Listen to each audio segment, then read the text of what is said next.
Hello and welcome to another in our series, Technique Talk, where we talk about the things that nobody wants to talk about. And today I'm wearing full black because I'm grieving. Jamaica did not qualify for the Paris Olympics in the men's 4x4 based on the performance at the new Life Invitational Meet held in the Bahamas just yesterday on Sunday. And boy, we're in tears. We're just really heartbroken, not because of the effort of the athletes who were competing, but just the fact that we fell short of making that qualifying time. And indeed, it was a very heart-wrenching thing to just see the level of effort that the athletes put out there, and it just was not enough to get us to Paris. Well, at this stage, it's still not enough to get us to Paris. And of course, the men, the four gentlemen who were asked to take the hopes of the entire nation on their backs, they were able to run a time of 2:59.75. That, of course, included the lead-off leg from Raheem Hills, followed by Javon Powell, and then Kimar Parkinson and Tyrese Roden on the ankle, pouring to the line, just giving everything. I mean, we're so proud. I must say, I'm so proud of these guys. Definitely, after a very tough NCAA championships a week ago, and then come this week, put on the black, green, and gold, and to give that level of effort, I'm really loving it. I really am proud of the effort that they gave. If they only had another team to push them, it would have been a completely different story. And I just think that these gentlemen are super in terms of the effort that they gave, and we just want to tell them that we're proud of them and we're happy that they volunteered to get this done. Of course, only the athletes who are available can participate. So a lot of questions have been asked about why, Sean Bailey's not there, why, other persons aren't there.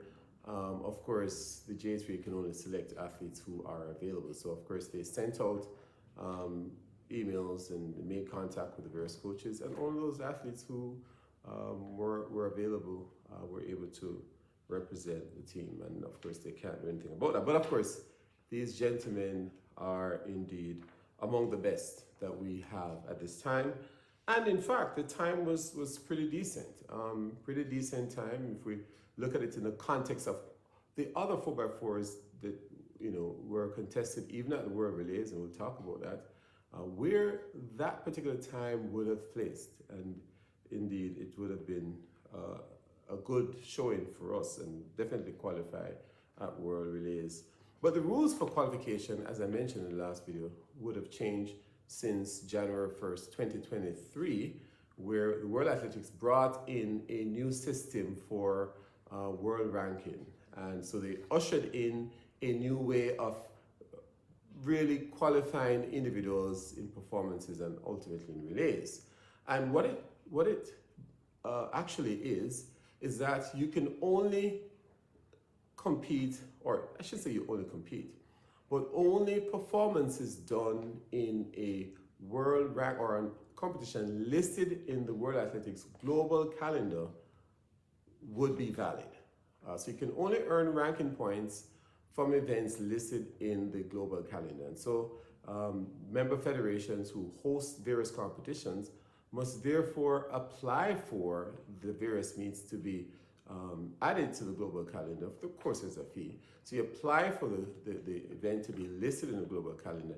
And this has to be done 90 days from the date of the event. So it's not like we could put together a competition this week and say, okay, hey, we're going to run a competition this week and try to qualify. No, all of that is not possible anymore. You need 90 days before the competition to apply for it to be listed in the global calendar. And then, of course, once it's listed, there's some rules that the competition must be conducted by in order for the performances to be considered valid. So the validity of the performance is very important. And those validity rules, those rules that govern that, are well laid out for meet organizers, and there's quite a bit of training that World Athletics does to help persons who are involved in the various competition director positions in the member federations to be aware of what those rules are. So individual events, you earn ranking, or you can get into the Olympics either by automatic qualification through making the standard, or by your world ranking points that you earn from these competitions that are listed in the global calendar. And that's how it is for the individual event. For relay events, it's by place. It's not by points. You can't earn ranking points for relays and get in. It's by place at a qualifying competition. So it's the qualifying competition in the case of the Olympics 2024 would be World Relays Bahamas. So it's your place at World Relays Bahamas that would get you into the Olympics. And then, of course, the additional 2 places would have been by time, and not by ranking points, but by time. So it's very important for us to, I mean, this is just bringing back the whole idea that place in track and field is more important than time. That the time is just for us to compare the performances from one race to the next, or one competition to the next, but track and field is predominantly interested in knowing place. So it's a place of the athlete, the first across the line. That's the one that we give the gold medal to. So place is more important than time, and so we see where even though Jamaica ran 2:59.75, that time would have been second at World Relays. In fact, there's only one team that ran faster than that time at World Relays, and that, of course, is Botswana. They ran 2:59.11. So just to put that in perspective, in both rounds at World Relays, Botswana ran 2:59.11 and 2:59.73. So for the entire meet, there's only one team that ran faster than Jamaica, than the time that those 4 gentlemen ran at the New Life Invitational. They ran 2:59.75. So of course, South Africa, which is the second fastest team, ran 2:59.76. That's slower than 2:59.75. And you find that Team Nigeria is in the Olympics, and they ran 3:16.68, and they're qualified. So again, place is more important than time, and you have to make sure you're at the right competition where the placings would be what qualifies you.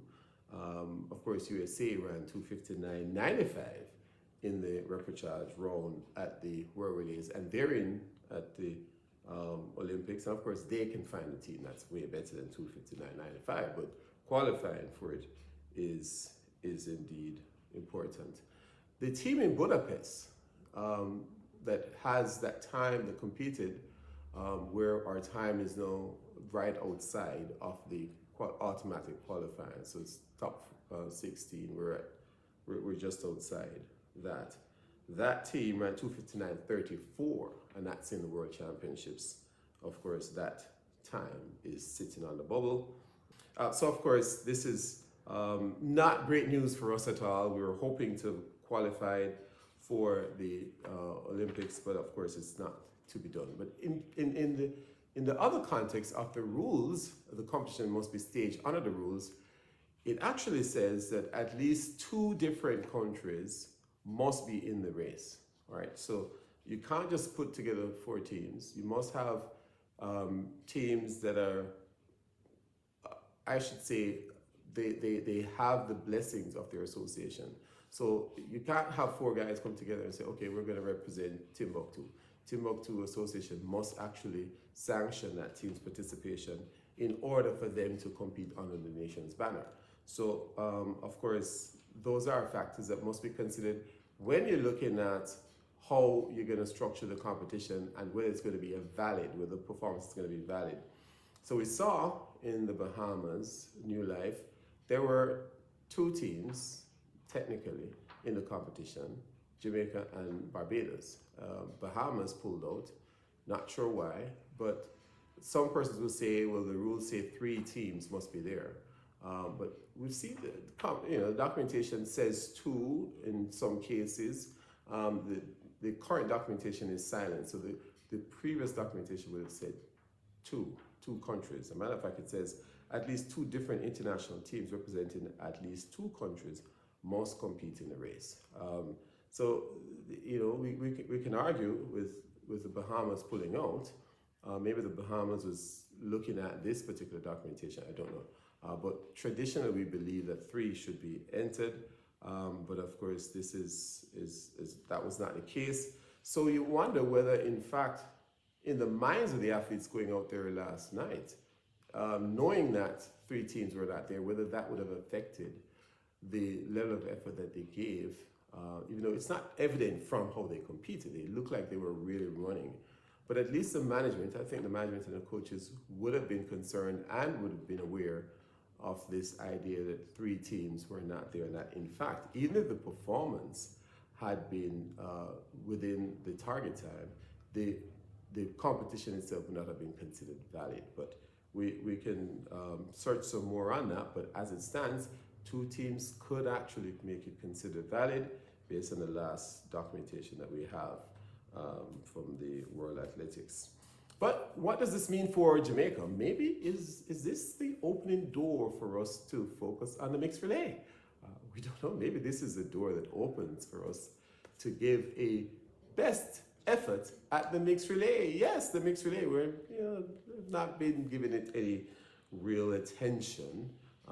The kind of attention that we see from other nations who've thrown. I mean, even the Bahamas, they're not entering the 4x4. In fact, the only event that they've qualified, only relay event they've qualified for Paris is the 4x4 mixed relay.